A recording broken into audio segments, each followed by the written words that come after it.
Batata, Bamama Bandeko, mesdames et messieurs, bonjour et bienvenue sur l'édito politique d'Afrique Elite TV. Emmanuel Macron, maître incontesté du rebond politique, semble aujourd'hui confronté à un défi inédit. L'homme qui a su renverser la table en 2017, déjouer toutes les crises qui se sont dressées devant lui, des gilets jaunes à la pandémie de Covid-19 en passant par les tumultes de la guerre en Ukraine, paraît aujourd'hui à court de solutions face à une situation politique sans précédent. La nomination du prochain Premier ministre, tant attendue, est retardée, cristallise toutes les incertitudes. Macron sait-il que cette décision marque le début d'une ère où sa mainmise sur le pouvoir sera inévitablement réduite? Batata, Bama Badeko, mesdames et messieurs, ce président souvent comparé à un chef d'orchestre capable de diriger une symphonie chaotique se retrouve aujourd'hui dans une partition bien plus complexe. La Chambre des députés morcelée, à l'extrême, devient le nouveau centre de gravité du pouvoir. Fini l'époque où Macron pouvait régner en Jupiter, sans partage, au sommet de l'exécutif. Cette fois, il devra composer avec une Assemblée nationale fragmentée où chaque décision exigera des compromis, des alliances fragiles et où le vent du mécontentement pourrait faire chavirer sa majorité à tout instant. Batata, Bamama Bandeko, mesdames et messieurs, la question brûlante est donc quel chemin Macron empruntera-t-il pour sortir de cette impasse? La tentation est grande de nommer un Premier ministre capable de créer une coalition gouvernementale, notamment en aidant les socialistes à se dissocier des insoumis, comme le suggère l'essayiste Alain Mec. Pourtant, cette stratégie est loin de faire l'unanimité. Un gouvernement de centre-gauche pourrait, certes, offrir une certaine viabilité, mais il risquerait également de susciter la colère de l'aile droite de la majorité, créant ainsi un attelage instable.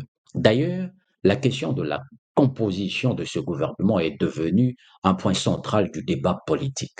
Jean-Luc Mélenchon, s'exprimant sur TF1, a interrogé.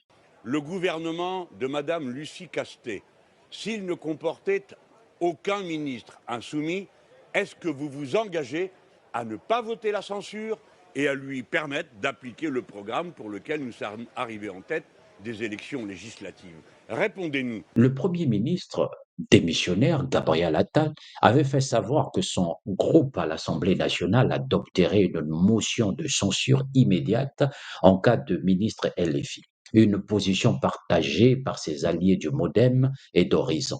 Cette situation illustre parfaitement l'impasse dans laquelle se trouve Macron face à des exigences contradictoires qui rendent la formation d'un gouvernement stable de plus en plus complexe.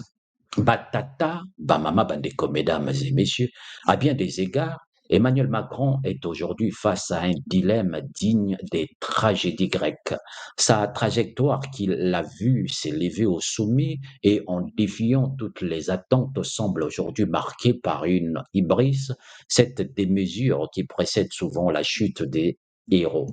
S'il a longtemps su tirer parti des circonstances pour renforcer son pouvoir, il paraît aujourd'hui prisonnier de ses propres succès.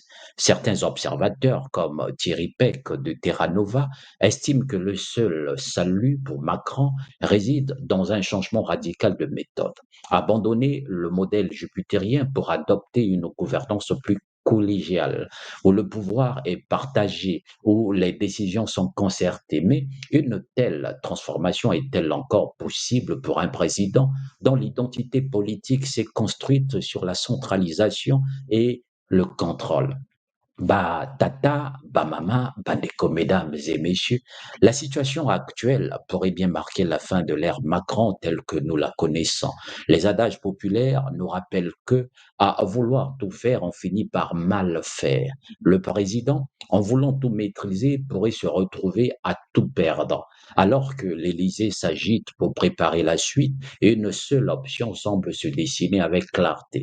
Emmanuel Macron doit se mettre en retrait, laisser la scène politique se réorganiser et accepter que son rôle évolue.